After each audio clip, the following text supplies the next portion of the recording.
ओम नमोऽर्यन्ताणं नमो सिद्धाणं नमो आर्याणं नमो वज्रायाणं नमो लोहे सव्वसाहुणम्। मंगलं भगवान् वीरो मंगलं गौतमो गणी मंगलं कुन्दकुन्दार्यो जैनधर्मोऽस्तु मंगलम्। ओंकार बिंदु संयुक्तम नित्यं जायन्ति योगिना कामदं मोक्षदं चैव ओंकाराय नमो नमः। अहोपकार जिनवर्णो कुंदनो ध्वनि दिव्यनो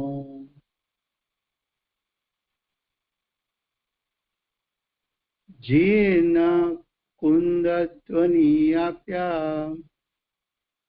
अहो आगुरकाननो। तुझ ज्ञान ध्यान नो रंग अमया दर्श रहो ओ शिव पद तक तुझ संग माता हाथ।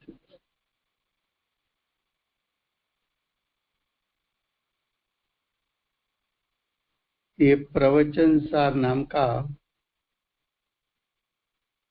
परम अध्यात्म शास्त्र है। भगवत कुंकुंद आचार्य देव ने मांगलिक करके प्रतिज्ञा की। प्रतिज्ञा के विशुद्ध ज्ञान शब्द में से आचार्य भगवान ने प्रथम अधिकार ज्ञान तत्व प्रज्ञापन को खोला।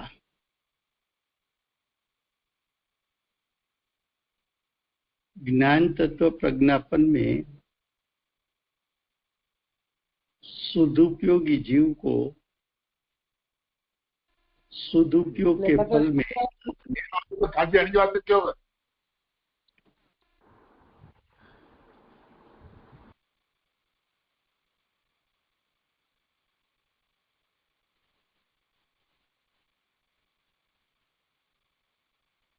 सदुपयोगी जीव को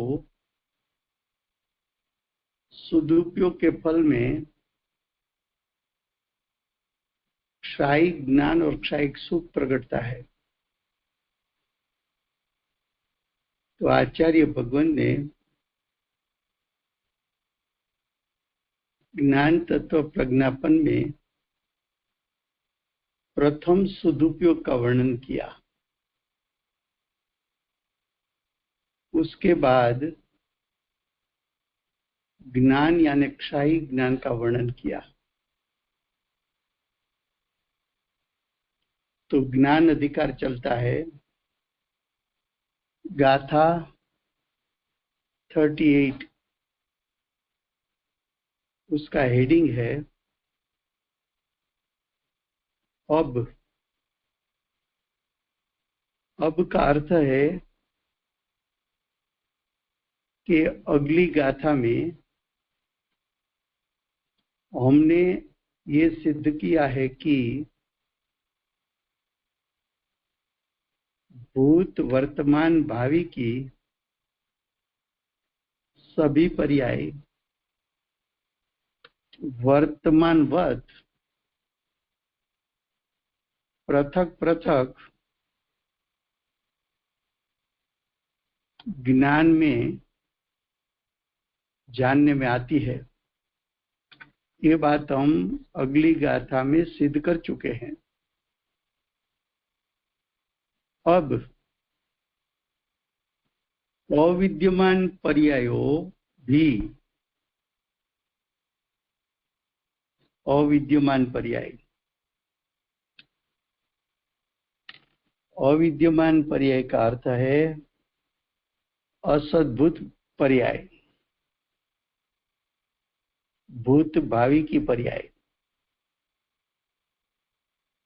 तो भूतकाल की पर्याय, भविष्य की पर्यायों भी कथनचित यानी किसी एक अपेक्षा से, किसी एक प्रकार से विद्यमान है। क्या कहा? जिस पर्यायों को हमने अविद्यमान कहा,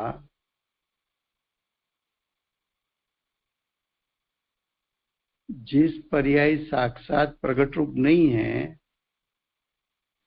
ऐसी भूत भावी की पर्यायों को हमने अविद्यमान कहा था। ऐसी अविद्यमान पर्यायों को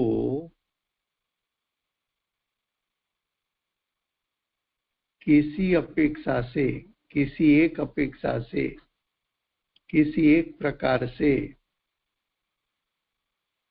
हम उसका विद्यमानपना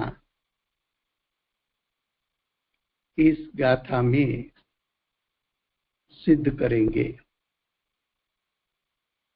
फिर से गुजराती में। आचार्य भगवान क्या सिद्ध करना चाहते हैं वो प्रथम समझ में आना चाहिए। फिर से गुजराती में।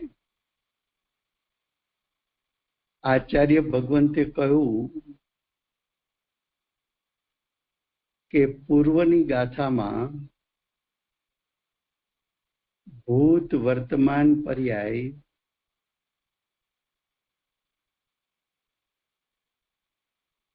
ભૂત વર્તમાન પર્યાય વર્તમાનવત અને પૃથક પૃથક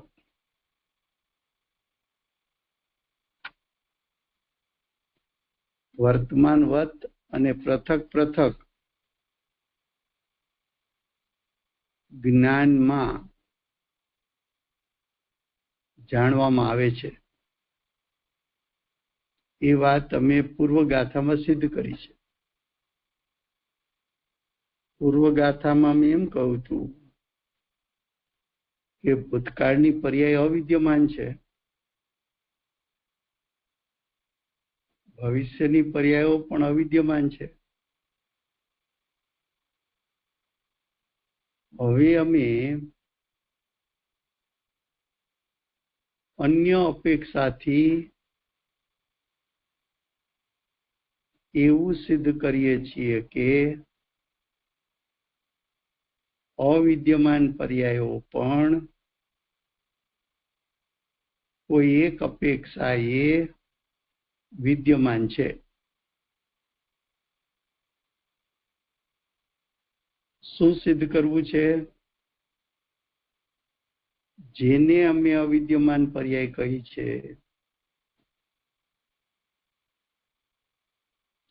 એ પર્યાયોને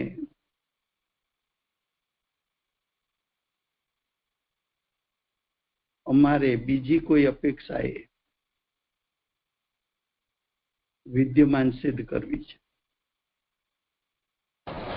તો રાજુભાઈ, આની પહેલાની 37 ની ગાથામાં 3 પોઈન્ટથી તો આચાર્ય ભગવંતે પ્રૂવ કરી જ નાખ્યું હતું કે ભૂતકાળ, વર્તમાન અને ભવિષ્યની ત્રણેય પર્યાયો એક્ઝામ્પલ આપીને, તો પાછું કેમ એનું જ્ઞાન ખાલી કરવાનું કીધું હતું। આ તો વિદ્યમાન છે એમ જ કે છે।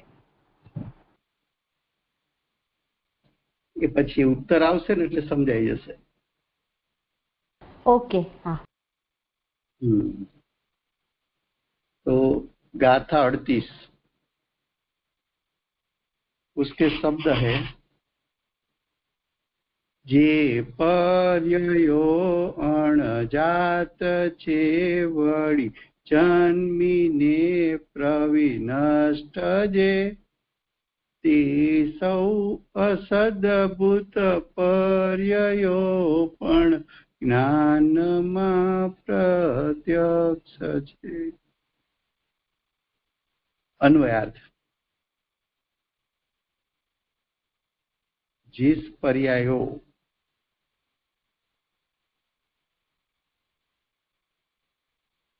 जिस पर्याय का अर्थ है भविष्य की पर्यायों वास्तव में उत्पन्न हुई नहीं है। भविष्य की पर्याय उसकी वास्तविकता देखने में आए, वो पर्याय तो उत्पन्न नहीं हुई है। और जिस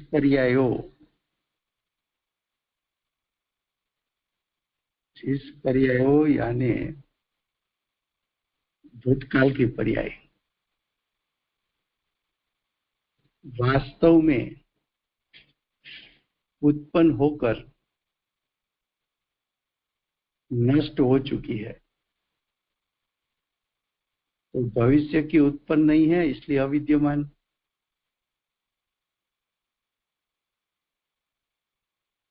भूतकाल की उत्पन्न होकर नष्ट हो गई, इसलिए अविद्यमान।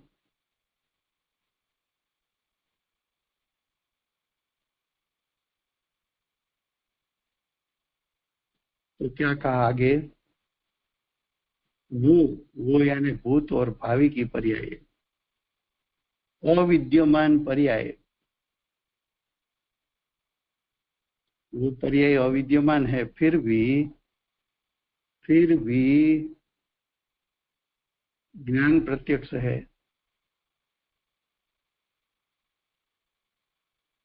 फिर भी ज्ञान प्रत्यक्ष है।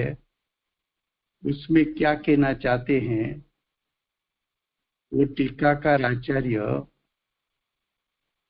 अमृतचंद्राचार्य देव कुंकुंदाचार्य देव के हृदय में बैठकर कुंकुंदाचार्य देव जिस भाव से भूत भावी की पर्यायों को दूसरी अपेक्षा से जो विद्यमान पना सिद्ध करना चाहते हैं, ऐसा विद्यमान पना कुंकुंदाचार्य देव किसको कहना चाहते हैं?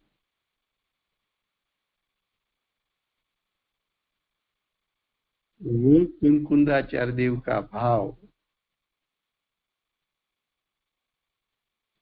अमृतचंद्राचार्य देव टीका में दर्शाएंगे। अब देखो टीका।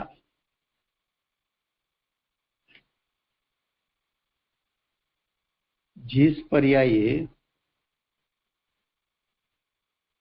यद्यपि उत्पन्न नहीं हुई है और जिस पर्याय उत्पन्न होकर उसका विलय हो चुका है, वो पर्यायों भूतकाल की और भविष्य काल की वास्तव में अविद्यमान होने पर भी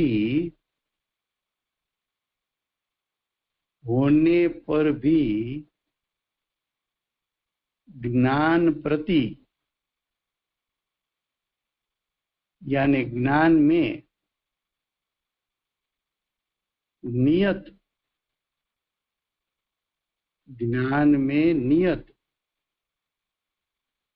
ज्ञान में निश्चित,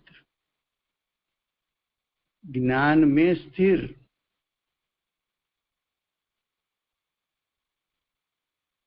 जो पर्याय ज्ञान में अर्पित हो चुकी है,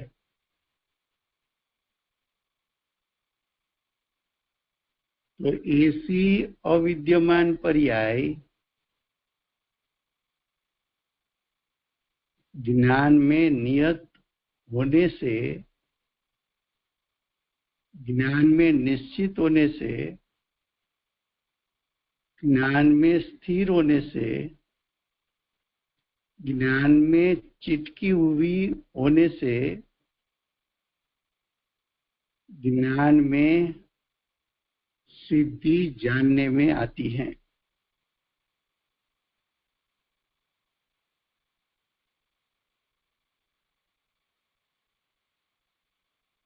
इसलिए वो पर्याय ज्ञान प्रत्यक्ष होने के कारण, देखो पहले दृष्टांत समझा दूं तो ये प्रवचन सार की जो शैली है समझ में आएगी।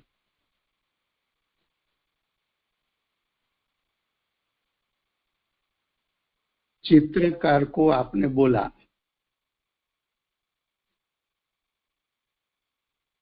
कि मुझे पूज्य गुरुदेव का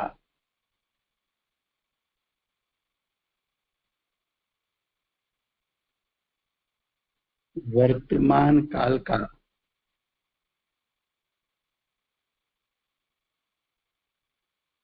जो फोटो निकाला था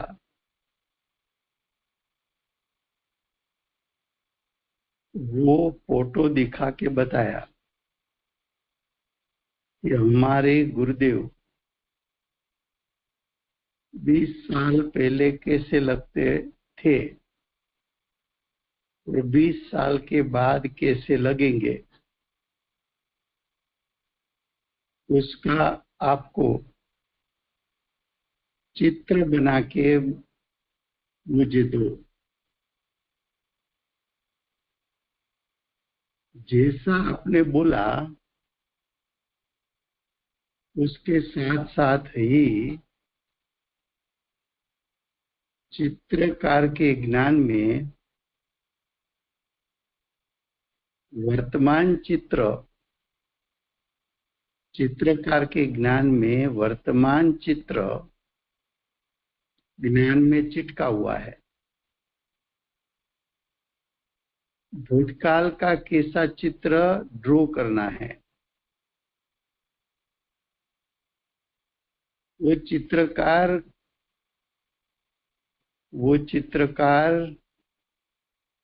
भूतकाल का चित्र कैसे बनाएंगे,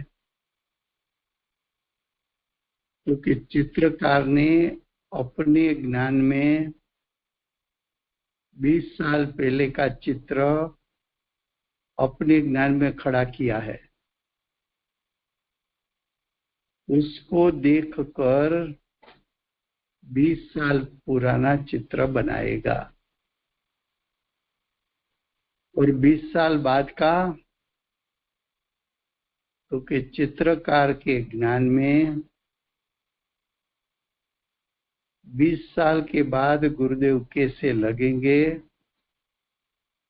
उसका चित्र भी चित्रकार के ज्ञान में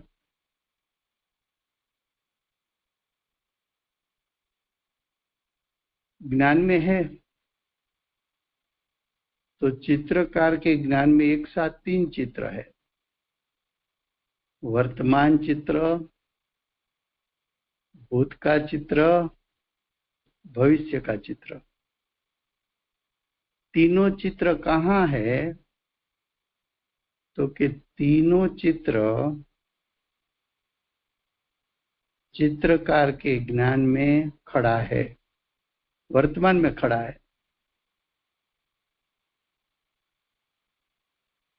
तो चित्रकार के ज्ञान में तीनों चित्र वर्तमान में प्रत्यक्ष है, विद्यमान है।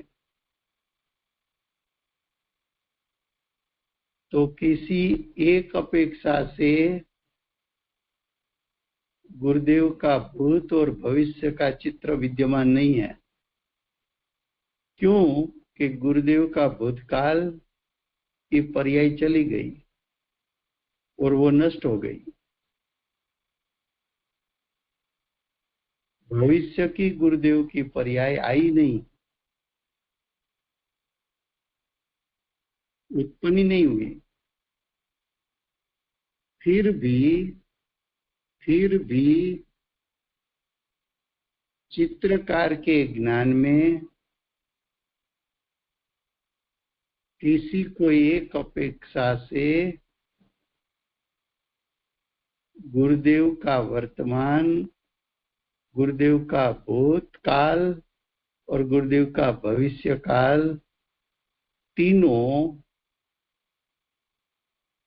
भूत वर्तमान भविष्य तीनों किसी एक अपेक्षा से विद्यमान है।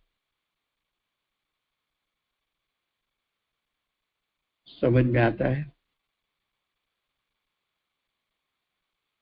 तो ज्ञान में, चित्रकार के ज्ञान में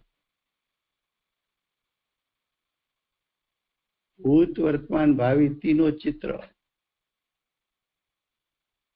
चित्रकार के ज्ञान में निश्चित है, स्थिर है, उसके ज्ञान में ये चित्र चिटका हुआ है। और चित्रकार को अपने ज्ञान में प्रत्यक्ष तीनों चित्र जानने में आता है।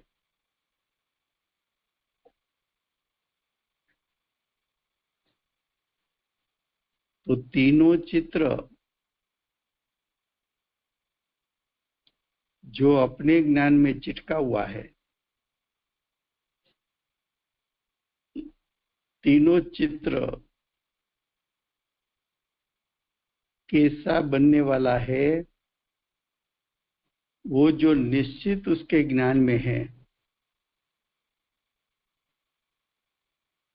उस अपेक्षा से देखा जाए, चित्रकार के ज्ञान के अपेक्षा से देखा जाए, तो चित्रकार के लिए तीनों चित्र विद्यमान है। लेकिन वस्तु स्थिति देखी जाए, गुरुदेव की वास्तविकता देखी जाए, तो गुरुदेव का 20 साल पुरानी पर्याय तो नष्ट हो चुकी है और 20 साल बाद की पर्याय तो आई हुई नहीं है। तो गुरुदेव की ओर से देखा जाए तो गुरुदेव की भूतकाल की पर्याय अविद्यमान, भविष्य काल की पर्याय भी अविद्यमान, उत्पन्न ही नहीं हुई। तो इस पर्याय को आप अविद्यमान भी सिद्ध कर सकते हो और कोई दूसरी अपेक्षा से उसको विद्यमान भी सिद्ध कर सकते हो।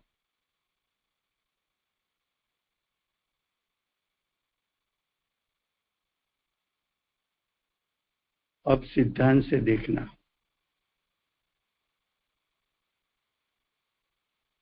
सिद्धांत से अब समझाते हैं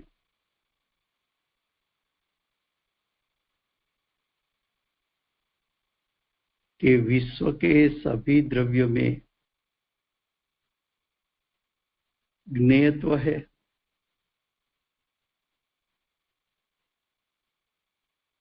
सभी द्रव्य का ज्ञेयत्व स्वभाव परिपूर्ण शुद्ध है।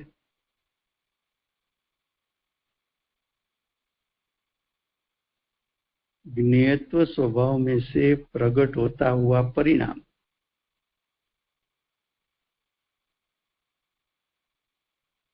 प्रत्येक समय जो परिणाम ज्ञेयत्व का प्रकट होता है, वो प्रत्येक वर्तमान परिणाम में ज्ञेयत्व का परिपूर्ण सामर्थ्य व्यक्त होता है। अगर ज्ञेयत्व का परिपूर्ण सामर्थ्य व्यक्त हुआ तो ज्ञेयत्व के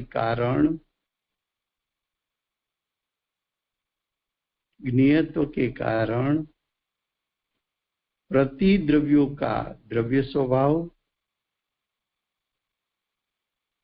उसके अनंत गुण, उसकी भूतकाल की चली गई अनंत पर्याय, वर्तमानवर्ती एक पर्याय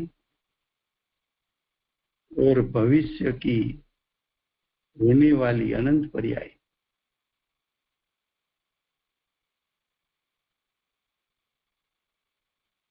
तो द्रव्य स्वभाव, अनंत गुण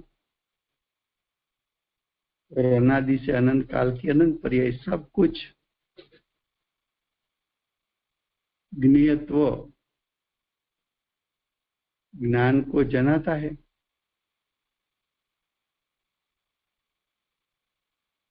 ज्ञान को जनाता है तो ज्ञान में सभी द्रव्यों की भूतकाल की पृथक पृथक पर्याय, वर्तमान की एक पर्याय और भविष्य की अनंत पृथक पृथक पर्याय, ये सभी अनादि से अनंत काल की पृथक पृथक पर्याय ज्ञेयत्व के कारण ज्ञान में स्थिर हो चुकी है, निश्चित हो चुकी है।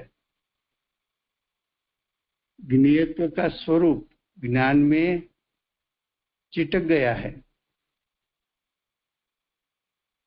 आपको ऐसा लगेगा कि पूरा विश्व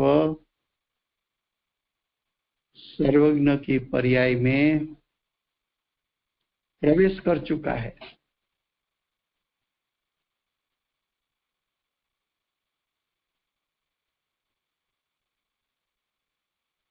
तो सर्वज्ञ का ज्ञान जब अपनी ही पर्याय को जानेगा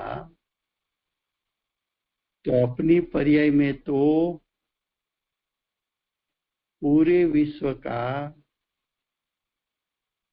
सभी द्रव्यों का अनादि से अनंत काल की पर्याय पृथक पृथक अपने ज्ञान में ही चिटकी हुई है।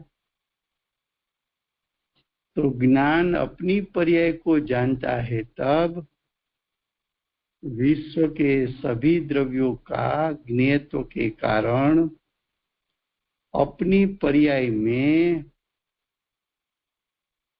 जो ज्ञेयत्वों ने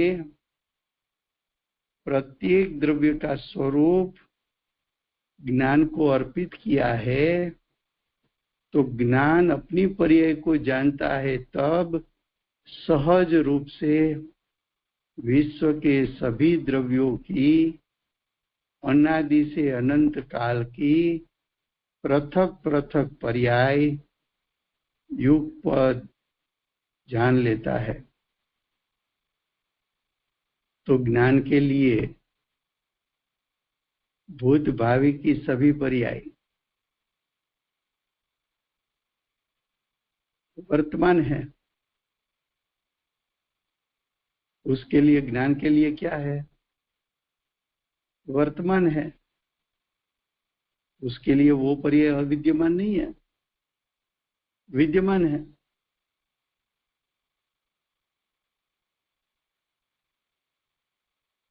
समझ में आता है?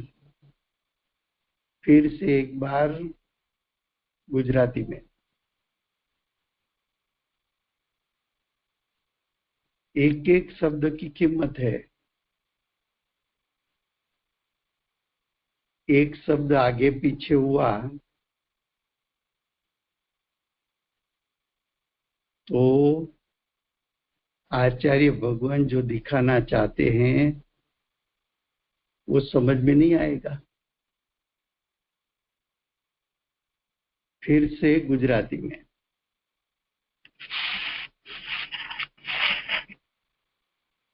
पूज्य गुरुदेवનું वर्तमान चित्र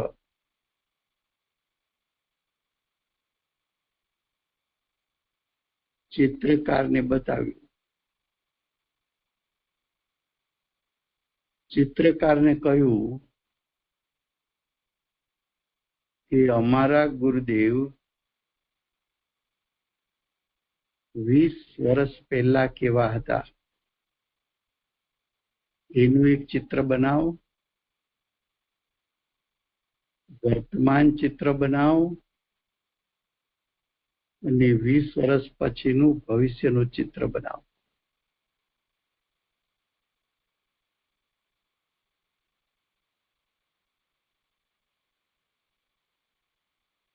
જેવું આપણે કહ્યું એ સાથે જ ચિત્રકારના જ્ઞાનમાં 3 ચિત્ર ખડા થઈ ગયા.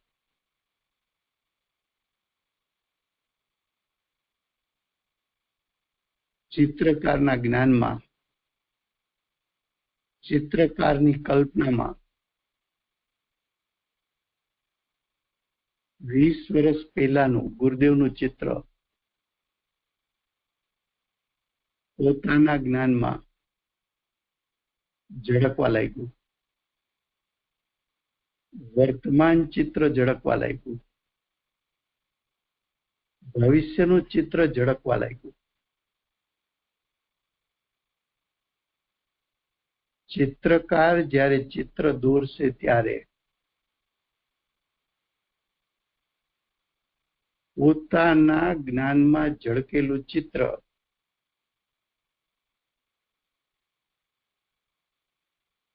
તેને જ્ઞાનમાં લઈને ચિત્ર રચના કરશે. ચાહે ભૂતકાળનું ચિત્ર હો, ચાહે વર્તમાન કાળનું ચિત્ર હો કે ભવિષ્યનું ચિત્ર હો. ત્રણેય ચિત્ર ક્યાં છે? ત્રણેય ચિત્ર ચિત્રકારના જ્ઞાનમાં તરવરે છે. ત્રણેય ચિત્ર ચિત્રકારના જ્ઞાનમાં નિશ્ચિત છે, એના જ્ઞાનમાં ચીટકેલા છે. એ ત્રણેય ચિત્રો એના જ્ઞાનમાં સ્થિર થયેલા છે. ચિત્રકાર માટે ભૂત, વર્તમાન, ભવિષ્ય ત્રણેય વિદ્યમાન છે. જ્યારે ગુરુદેવ માટે ભૂતકાળની પર્યાય નષ્ટ પામી ચૂકી છે, વર્તમાન એક પર્યાય વિદ્યમાન છે, ભવિષ્યની પર્યાયો હજી ઉત્પન્ન થઈ નથી.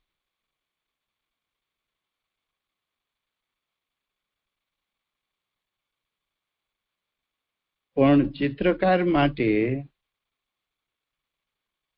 ચિત્રકારના જ્ઞાનની અપેક્ષાએ, એટલે કે કોઈ એક અપેક્ષાએ ત્રણેય ચિત્રો, ભૂત, વર્તમાન, ભાવિના ત્રણેય ચિત્રો વિદ્યમાન છે. કઈ અપેક્ષા એ વિદ્યમાન છે? તો કે ચિત્રકારના જ્ઞાનમાં ત્રણ ચિત્રો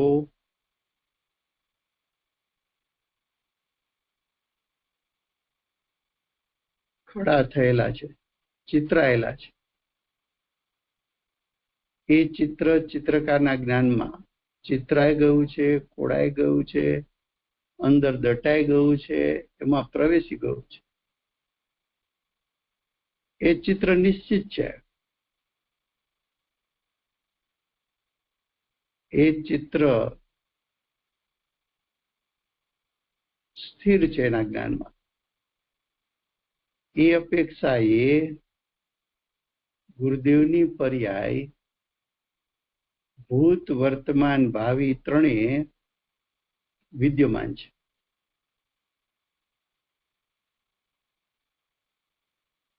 એ થયો દ્રષ્ટાંત. હવે સિદ્ધાંત. એક તરફ જ્ઞાનનું પરિપૂર્ણ સામર્થ્ય વ્યક્ત થયેલું છે, એટલે કે સર્વજ્ઞપણું પ્રગટ થયું છે. બીજી તરફ છ દ્રવ્યોમાં જ્ઞેયત્વ સામાન્ય સ્વભાવ છે. છ દ્રવ્યોનો સ્વભાવ છે. એને જ્ઞેયત્વ પણ કહેવાય, એને પ્રમેયત્વ પણ કહેવાય. જ્ઞેયત્વ સ્વભાવનું કાર્ય દ્રવ્યના સ્વરૂપને જ્ઞાનમાં જણાવવું. જ્ઞેયત્વ સ્વભાવનું કાર્ય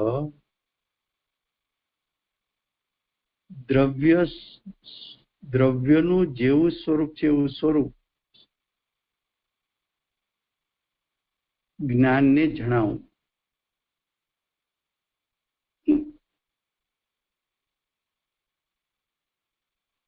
તો જ્ઞેયત્વ શું જણાવે? તો કે છ દ્રવ્યોમાં,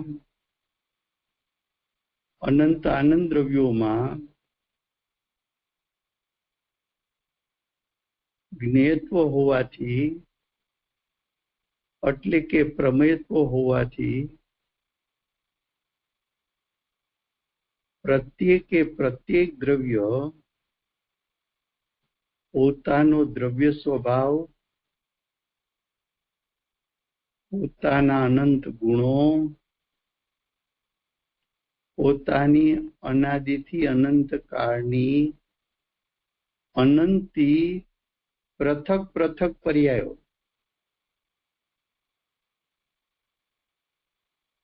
સર્વજ્ઞના જ્ઞાનમાં જણાવે છે, સર્વજ્ઞના જ્ઞાનને અર્પણ કરે છે.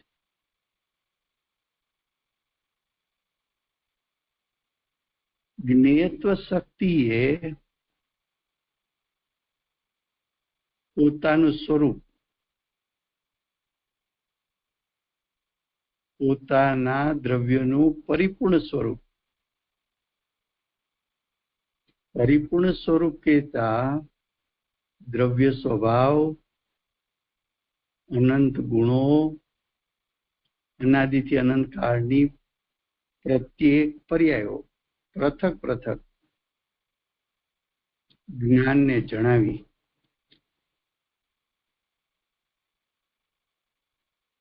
તો પ્રત્યેક દ્રવ્યની અનાદિથી અનંત કાળની અનંત પર્યાયો જ્ઞાનને જણાવતા અનાદિથી અનંત કાળની પર્યાયનું સ્વરૂપ જ્ઞાનમાં ઝળકી ઉઠ્યું. એ સ્વરૂપ જ્ઞાનમાં ચીટકી ગયું. એ સ્વરૂપ જ્ઞાનમાં સ્થિર થઈ ગયું. જાણે કે એ જ્ઞેયોનું સ્વરૂપ જ્ઞાનમાં પ્રવેશી ગયું. તો વિશ્વના પ્રત્યેક પદાર્થની અનાદિથી અનંત કાળની પૃથક પૃથક પર્યાય એક સાથે જ્ઞાનના પડદા પર ચિતરાઈ ગઈ.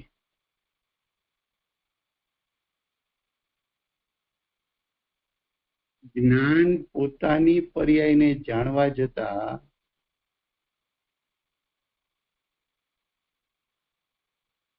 વિશ્વના પદાર્થોની ભૂત વર્તમાન ભાવિની પ્રત્યેક પર્યાયોને પૃથક પૃથક વર્તમાન રૂપે જાણી લીધી.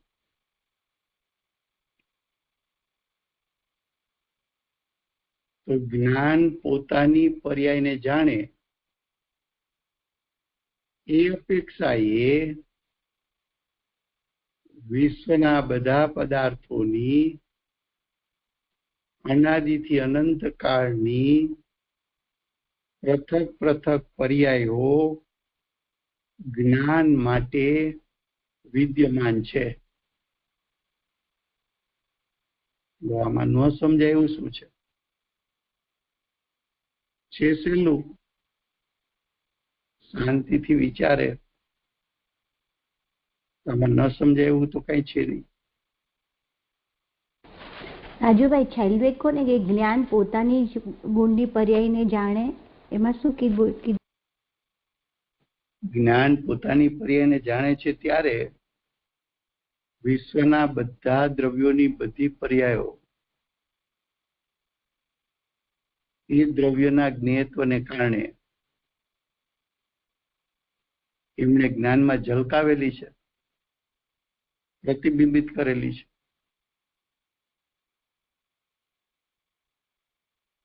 તો જ્ઞાનમાં તો ભૂત, વર્તમાન, ભાવિ બધી પર્યાય વિદ્યમાન છે.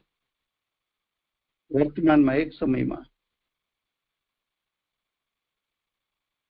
હવે જ્ઞાને પોતાના જ્ઞાન પર્યાયને જાણ્યું તો સાથે સાથે જ્ઞાન પર્યાયમાં ઝલકેલા વિશ્વના પદાર્થોના પરિણામ ભૂત, વર્તમાન, ભાવિ એની પૃથક પૃથક પર્યાયો પણ જણાઈ ગઈ. જ્ઞાન માટે તો એ પર્યાયો વિદ્યમાન છે. ચિત્રકાર માટે તો એ પર્યાય વિદ્યમાન છે. સર્વજ્ઞ માટે તો એ પર્યાય વિદ્યમાન છે. તો આ અપેક્ષા એ ભૂત, ભાવિની પર્યાયો વિદ્યમાન છે. રાજુભાઈ, ભૂત, વર્તમાન અને ભાવિની પર્યાય વિદ્યમાન છે અને જ્ઞાનમાં એવી શક્તિ છે કે એ ત્રણેય પર્યાયોને જાણી શકે. એ બરાબર, હા એ બરાબર છે.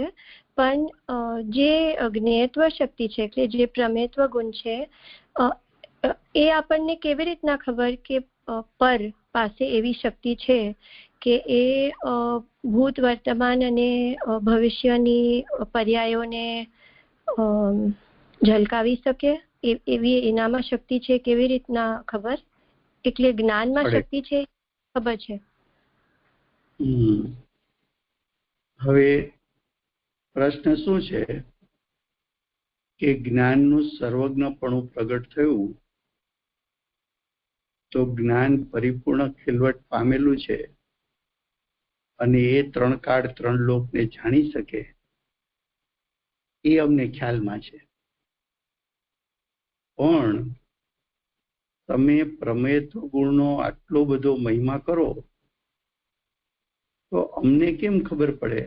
એક તો પ્રમેયત્વ ગુણ સામાન્ય ગુણ છે, વેદનયુક્ત ગુણ નથી. તો પ્રમેયત્વ ગુણનું આટલું બધું સામર્થ્ય છે એવું અમારે ન્યાયયુક્તિથી કઈ રીતે સિદ્ધ કરવું, ન્યાયયુક્તિથી કઈ રીતે માનવું, એવો પ્રશ્ન છે. ખ્યાલ આવ્યો? પ્રશ્ન સમજાણો? હવે પ્રથમ સામાન્ય ન્યાય. સામાન્ય ન્યાય શું કહે છે કે વિશ્વમાં જેટલા જેટલા સ્વભાવો છે, ચાહે દ્રવ્ય સ્વભાવ હો કે ચાહે ગુણ સ્વભાવ હો, તો જો તમે સ્વભાવ કયો તો પહેલું એ કે સ્વભાવ ત્રિકાળ હોય. બીજું એ કે સ્વભાવ શુદ્ધ હોય. ત્રીજું સ્વભાવનું શક્તિરૂપ સામર્થ્ય પરિપૂર્ણ હોય.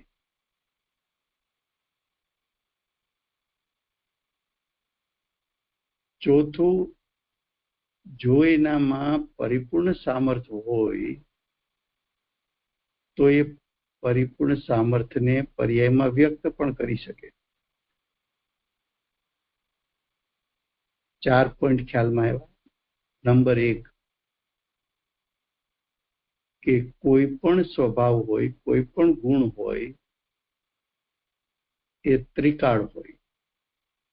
કારણ કે કોઈ ગુણ કોઈએ બનાવ્યો નથી, અનાદિનો છે, અનંતકાળ રહેશે. સ્વભાવ હંમેશા શુદ્ધ જ હોય. એની પર્યાયમાં કદાચ અશુદ્ધતા હોય, યોગ્યતા હોય તો, પણ સ્વભાવ તો શુદ્ધ જ હોય.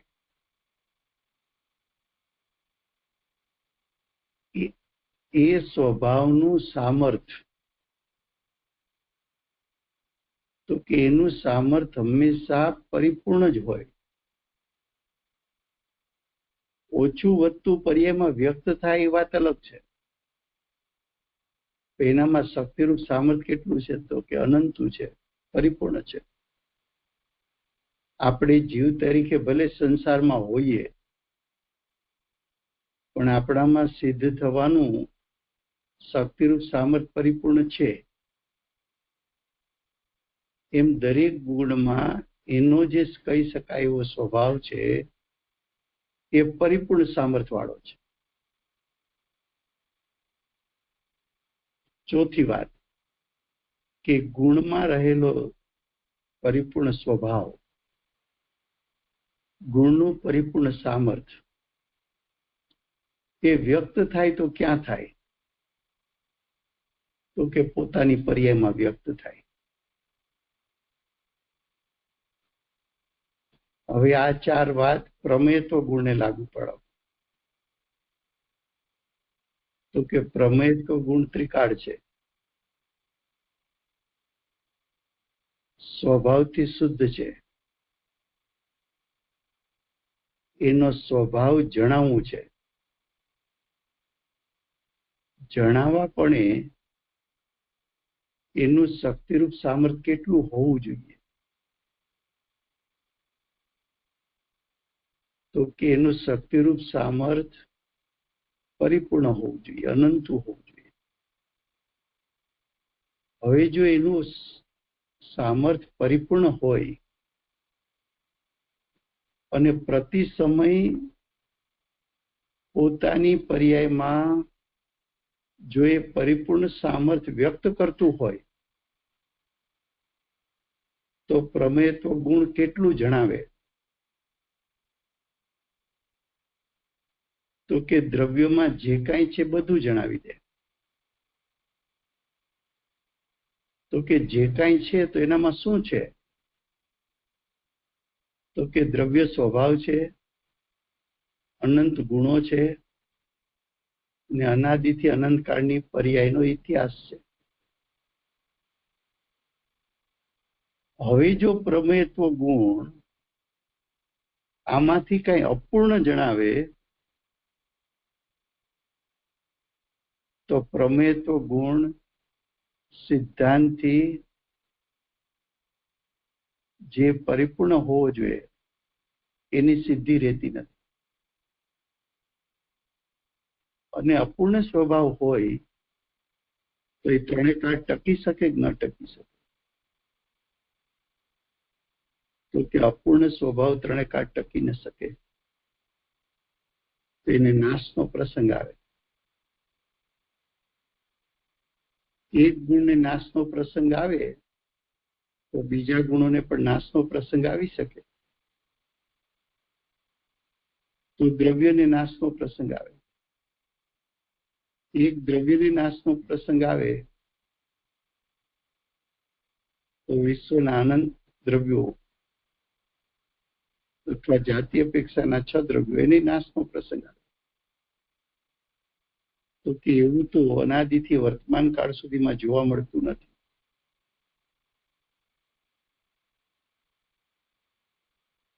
કારણ કે દરેક દ્રવ્યમાં અસ્તિત્વ ગુણ છે, તો દ્રવ્ય નાશ તો થઈ ન શકે. તો પ્રમેયત્વ ગુણ છે, પ્રમેયત્વ સ્વભાવ છે, એને જો તમે અપૂર્ણ કહો તો એ જણાવે પણ અપૂર્ણ. એ અપૂર્ણ જણાવે તો જ્ઞાન પણ અપૂર્ણ જાણે, તો સર્વજ્ઞ પણ સિદ્ધ ન થાય. બીજું, બંને તરફ જેમ અગ્નિમાં બાળવાની શક્તિ છે અને લકડીમાં બળવાની શક્તિ છે,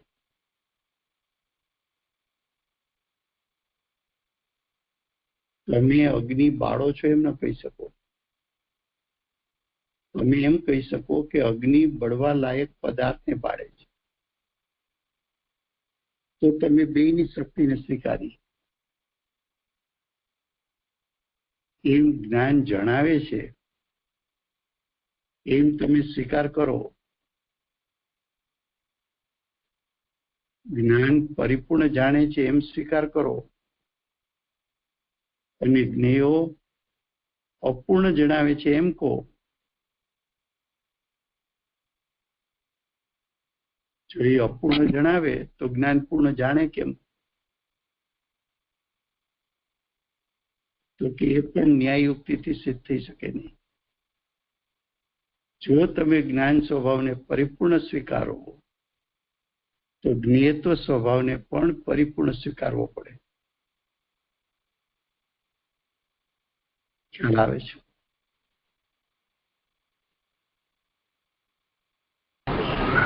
super Rajubhai, thank you. Rajubhai બહુ જ સુંદર રીતે સમજાવ્યું ભાઈ, બહુ જ સુંદર રીતે સમજાવ્યું. અને સાચે આપણો આત્માનું આપણને કલ્પના નથી, કેટલો પવિત્ર ને કેટલું એની અગાધ શક્તિ છે. પણ ભગવાનના એટલે સિદ્ધાંતો જ કેવા જબરજસ્ત છે કે તું કોઈ જગ્યાએ કોઈ મિસ્ટેક કાઢી જ ન શકે. સર્વજ્ઞ જાણેલું છે. જી, સર્વજ્ઞ જાણેલું છે એટલે એમાં અપૂર્ણતા તો ક્યાંય આવવાની નથી.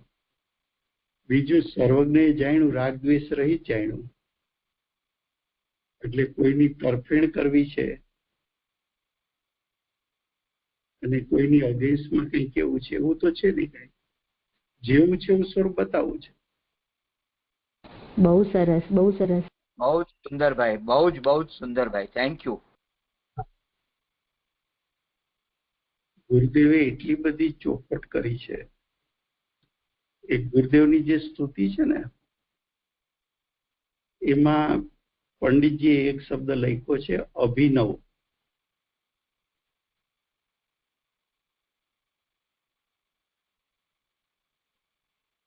એનો અર્થ એમ છે કે ગુરુદેવ તમારી વાણીમાં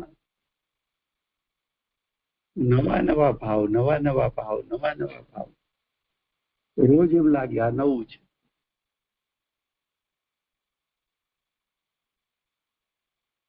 આવું કેમ? તો જે તીર્થંકરની વાણી સાંભળીને આવ્યા, મહાવિદ્ય ક્ષેત્રમાં કેટલો કાળ રહ્યા, તેના આયુષ લાંબા, અને ભગવાનની વાણી સાંભળી વારંવાર, અને એ સંસ્કાર અહીંયા લઈને આવ્યા. પાછું વર્તમાન કાળમાં સમ્યક દર્શન પ્રાપ્ત કરવું એ પણ એક આશ્ચર્ય છે. સમ્યક દર્શન સાથે સમ્યક જ્ઞાન પ્રગટ થયું. તો પોતાના ભાવશ્રુત જ્ઞાનથી આત્માના સ્વરૂપને જાણ્યું. એક તરફ આત્માના સ્વરૂપને જાણ્યું, બીજી તરફ ભગવાન પાસેથી વારંવાર સાંભળીને દ્રઢ સંસ્કાર લઈને આવ્યા. ત્રીજી બાજુથી સિમંદર ભગવાનની વાણી કુંકુદાચાર્ય દેવ શ્રુત લબ્ધિમાં ભરીને આવીને અહીં શાસ્ત્ર લેખા. એ કુંકુદાચાર્ય દેવ પણ સાક્ષાત જોયેલા ભૂતકાળમાં મહાવિદ્ય ક્ષેત્રમાં. જે ભગવાનની વાણી સાંભળી હતી એ જ ભગવાનની વાણી અહીંયા આવી.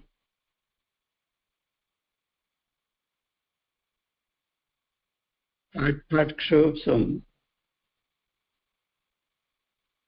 નિરતિચાર સમ્યક દર્શન ગુરુદેવ, અતિચાર દોષ રહિત શુદ્ધ સમ્યક દર્શન, શુદ્ધ સમ્યક જ્ઞાન.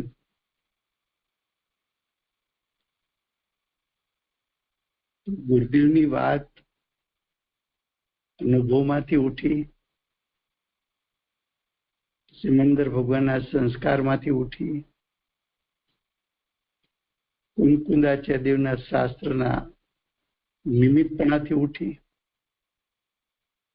પછી ચોખવટમાં શું બાકી હોય?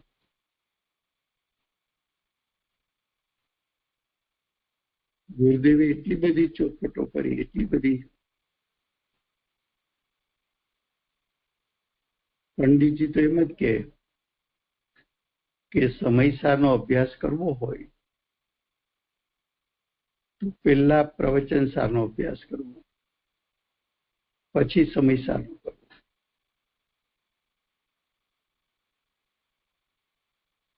ક્ષાયિક જ્ઞાનના તમને કહું, ક્ષાયિક જ્ઞાનની વાત કુંકુદાચાર્ય દેવ પાસે, કુંકુદાચાર્ય દેવ ભગવાન પાસે સાંભળીને આવ્યા. એમ બેનશ્રીએ જાતિસ્પણમાં કહ્યું. હવે ક્ષાયિક જ્ઞાનનું સ્વરૂપ ત્યાંથી સાંભળીને આવ્યા છે. પાછા પોતે 6ઠે 7મે ગુણસ્થાને ઝૂલતા મુનિ છે, પાછા રુદ્ધિધારી છે, પાછું પોતાને ક્ષાયિક પણ પ્રગટ કરવાની ભાવના છે. એટલે ક્ષાયિક જ્ઞાન માટે આચાર્ય ભગવાન કહેતા થાકતા નથી. કેટલી ગાથાઓની ગાથાઓ મૂકી, આખો અધિકાર મૂક્યો, જ્ઞાન અધિકાર. અને એકલું ક્ષાયિકપણાનું જોર, એટલી ક્ષાયિક જ્ઞાનની ધૂન. પંડિતજીએ ઉપોદઘાતમાં લખ્યું છે કે કુંકુદાચાર્ય દેવે જ્ઞાન અધિકારમાં અને સુખ અધિકારમાં ક્ષાયિક જ્ઞાન અને ક્ષાયિક સુખની ધૂન મચાવી છે, એમ લખ્યું છે. એ શબ્દ એકદમ પ્રોપર છે. ગાથાએ ક્ષાયિકની વાત કરવી,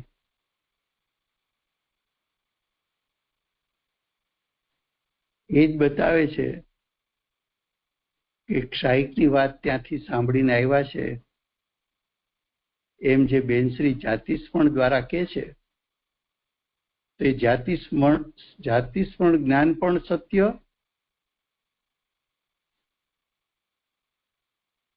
અને કુંકુદાચાર્ય દેવે જ્ઞાન અધિકારમાં ભગવાનની વાણી સાંભળીને આવ્યા પછી જ આ ક્ષાયિકની ધૂન મચાવી છે, એ વાત પણ સત્ય. પેલું શાસ્ત્ર આ લખાણું, આ શાસ્ત્રની પ્રથમ રચના થઈ, એટલે વાંથી ક્ષાયિકની ધૂન લઈને આવેલા, ખોબા ભરીને જ્ઞાન અધિકારમાં ક્ષાયિક જ્ઞાનની વાત ઠાંસીને ભરી. લો સમય થયો છે. અમૃત રેડિયા છે ભાઈ, અમૃત રેડિયા છે. હા, અમૃત.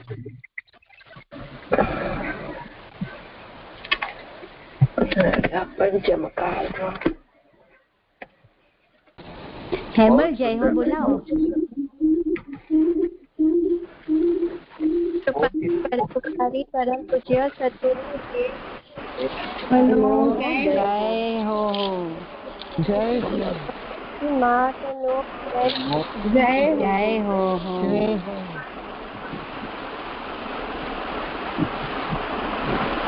જીનવાણી માતનો જય.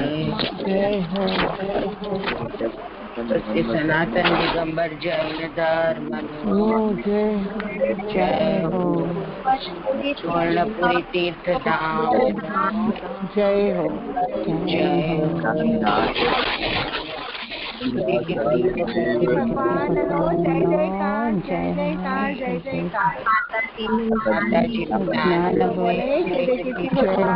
ભગવાનનો જય જયકાર જય જયકાર. જંબુદ્વીપમાં વિરાજમાન સર્વજીવેન્દ્ર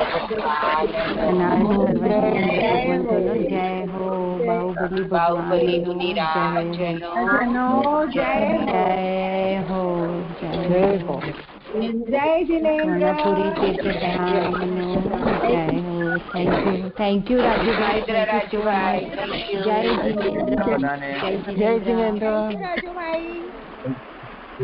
आप मामा के प्रति अहोभाव व्यक्त करते हो इसके लिए आपको धन्यवाद राजू भाई. જય જીનેન્દ્ર રાજુભાઈ. Thank you. સરસ સમજાવો છો. થેન્ક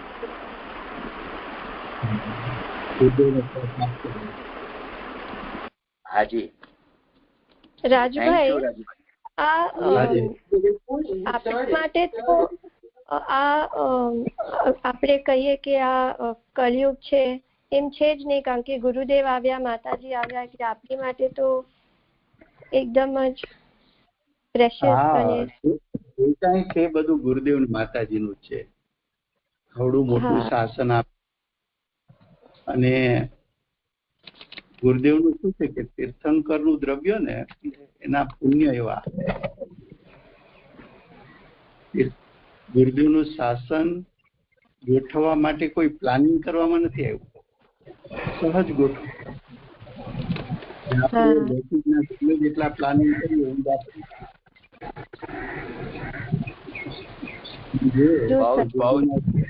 કોઈ પણ કાર્ય હોય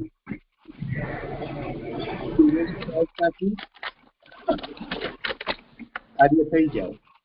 ગુરુદેવનું શાસન ગુરુનો સ્તંભ. બધા મ્યુટ કરો ને ભાઈ, બધા મ્યુટ કરો ને પ્લીઝ.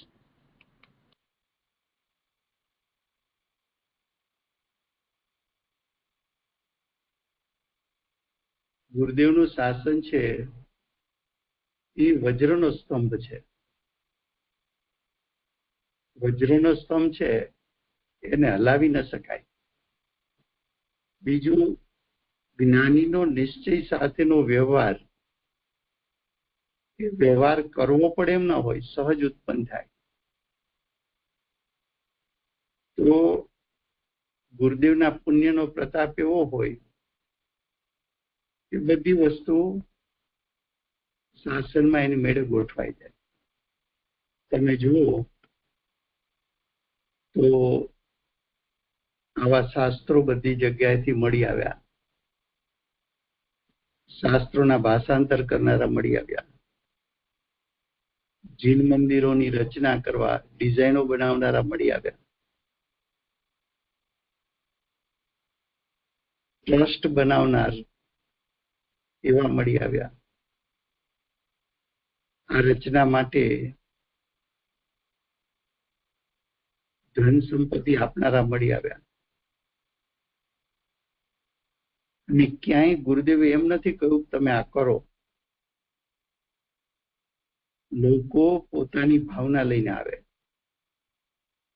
ગુરુદેવના આશીર્વાદ લેવા આવે કે અમારે ગામમાં સ્વાધ્યાય મંદિર નથી, સ્વાધ્યાય મંદિર કરવું છે, એનો શિલાન્યાસ કરવો છે. અમારે ત્યાં જિનાલય નથી, જીન મંદિર બનાવવું છે, એના શિલાન્યાસ કરવા છે, એના પંચકલ્યાણક કરવા છે. અમારે ત્યાં સમોસરણ નથી, સમોસરણની રચના કરવી છે, માનસપુરની રચના કરવી છે. કોઈ કે અમારે શાસ્ત્રો છપાવા છે, કોઈ ભક્તિઓ રચીને આવે, વિદ્વાનો ગુરુદેવની વાત પોતાને બેસે તો એને એમ થાય કે આવી વાત અમને બેઠી છે તો બીજાને પણ પ્રયત્ન કરીએ સમજાવવાનો. તો આ બધું સહજ રીતે થયું.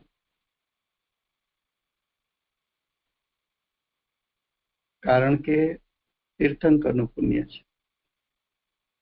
બીજું કે ક્યારેય એમ ન માનવું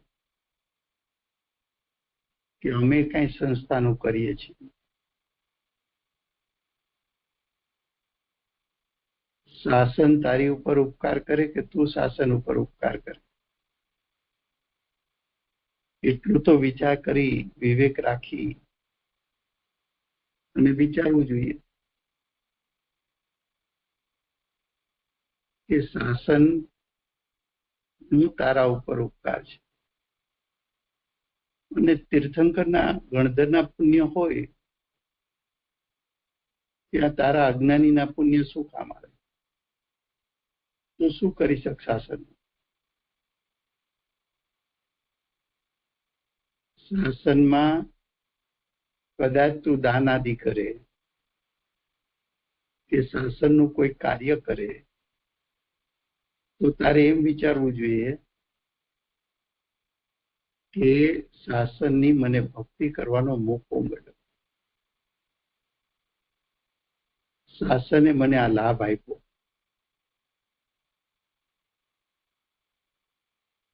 અને તું કઈ પણ અર્પણ કરે તો તારા પરિણામની વિશુદ્ધિ માટે છે, એનું અભિમાન કરવા માટે નથી, કસાય માટે નથી.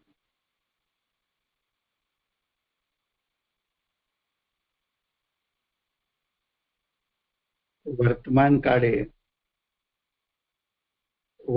કાળની ક્યાં વાત કરવી? કુનકુંદાચાર્ય દેવ જેવા કુનકુંદાચાર્ય દેવ, મહાસમર્થ આચાર્ય,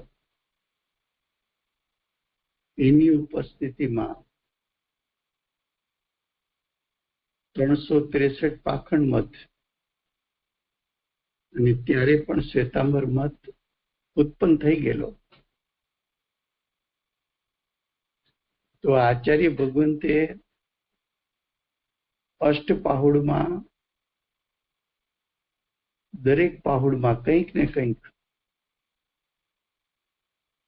363 પાખંડ મતનો નિષેધ, શ્વેતાંબર મતનો નિષેધ બતાવ્યો. હવે કુનકુંદાચાર્ય દેવ ને થયા 2000 વર્ષ કરતા વધુ સમય થયો. હવે 2000 વર્ષમાં પાછો ઉતરતો કાળ. તો ગુરુદેવના સમયમાં તો બધું લોપ થવા આવ્યું હતું.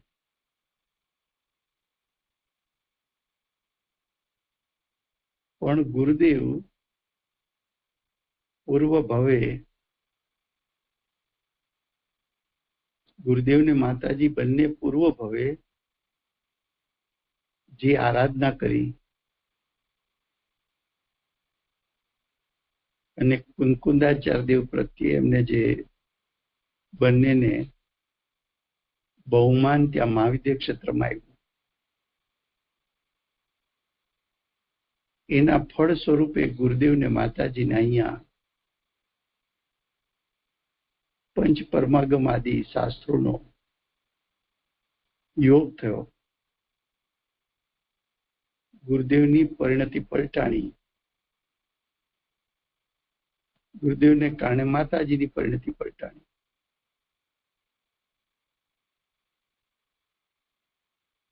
હવે ગુરુદેવ તીર્થંકરનું દ્રવ્ય અને ભૂતકાળના ભાવો એના ફળ સ્વરૂપે વર્તમાન કાળનો સર્વોત્કૃષ્ટ ગ્રંથ સમયસાર એ ગુરુદેવના હસ્તકમળમાં આવ્યો તો જે આખું શાસન લુપ્ત થતું હતું, લુપ્ત થતું શાસન બે કારણથી બચ્યું. એક કારણ કુંદકુંદાચાર્ય દેવ, બીજું કારણ ગુરુદેવ, ત્રીજું કારણ માતાજી. કઈ રીતે? તો કે મહાવીર ભગવાન નિર્વાણ પામ્યા પછી 3 કેવડી થયા, 5 શ્રુત કેવડીઓ થયા, ત્યાં સુધી તો 12 અંગ 14 પૂર્વનું જ્ઞાન જાગ્રત રહ્યું. પછી ક્રમશઃ અંગ પૂર્વના જ્ઞાન ઘટતા ગયા, ક્ષીણ થતા ગયા. કુંદકુંદાચાર્ય દેવને એવો ભાવ આવ્યો, વિકલ્પ આવ્યો કે તીર્થંકર ભગવાનના દર્શન કરું.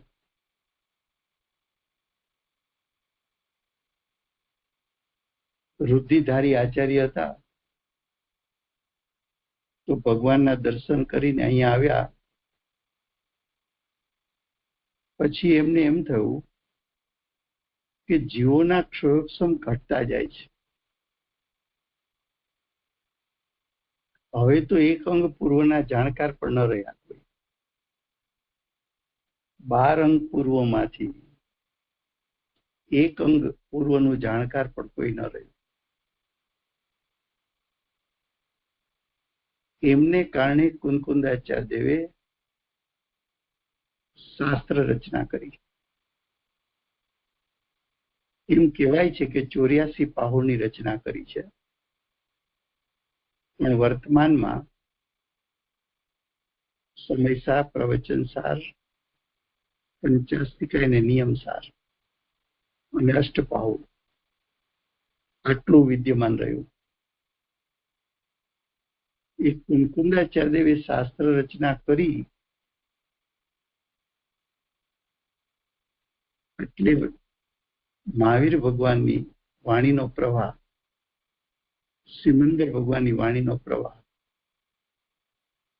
આજ સુધી ટકી રહ્યો.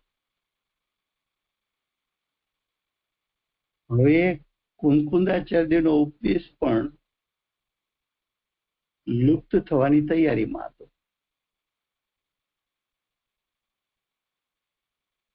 ત્યાં ગુરુદેવનો જન્મ થયો.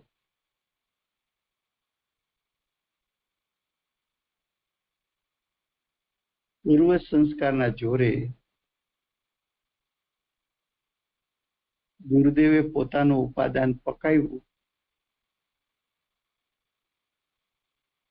તો બહારથી નિમિત્ત આવ્યું સમયસાર.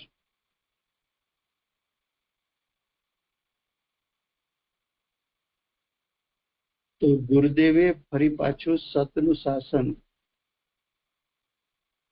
જે લુપ્ત થવાની તૈયારીમાં હતું એ ફરી પાછું સજીવન કર્યું.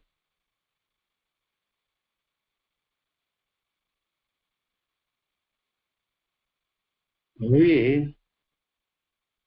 માતાજીને જે જાતિસ્મરણ જ્ઞાન થયું એનાથી શાસનના રંગ પુરાણો. રંગ કેમ પુરાણો?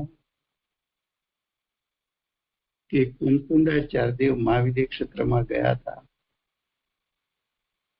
એ વાત સિદ્ધ થઈ. મહાવિદ્ય ક્ષેત્રમાં સાક્ષાત સિમંદર ભગવાન, કેવડીઓ, શ્રુત કેવડીઓ, મુનિઓ,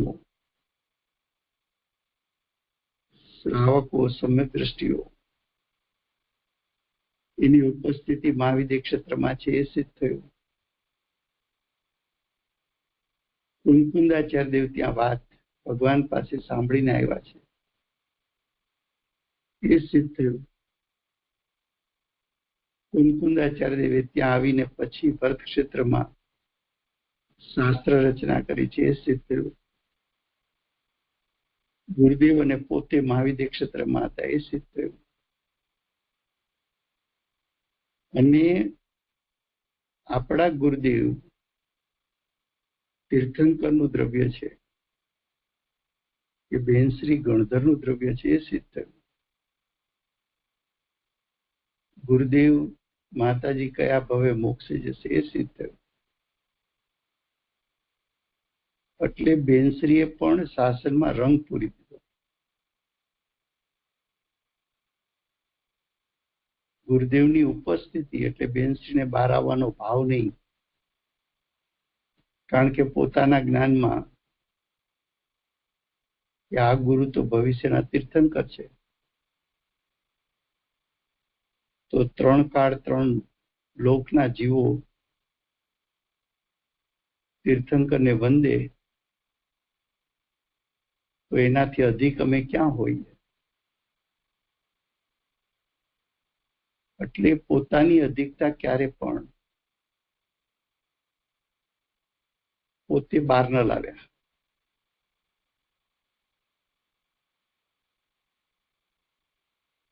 આ બધું ગોઠવાનું, એટલું યાદ રાખવાનું.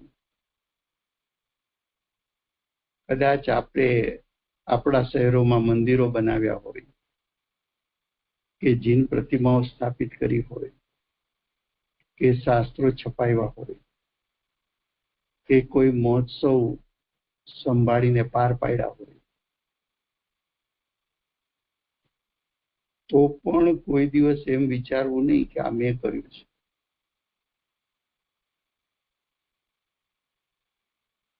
હજુ તીર્થંકર ગણધરના પુણ્ય અહીંયા ભરત ક્ષેત્રમાં કાર્ય કરે છે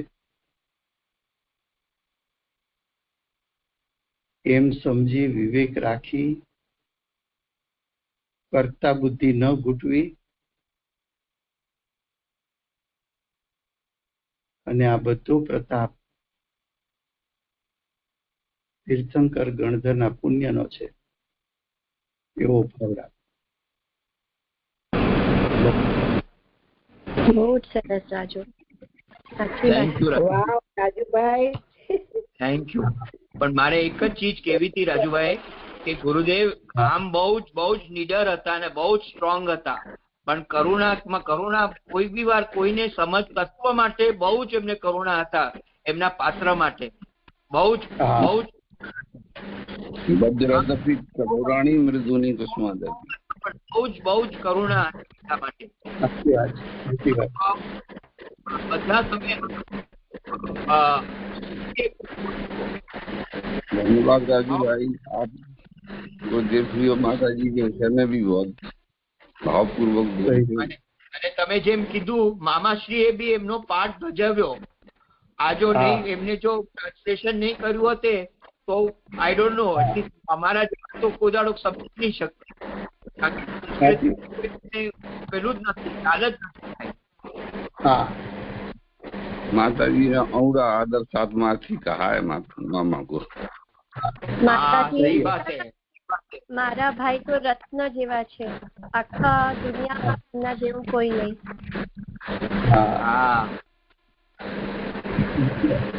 થેન્ક યુ રાજુભાઈ. જય જીનેન્દ્ર.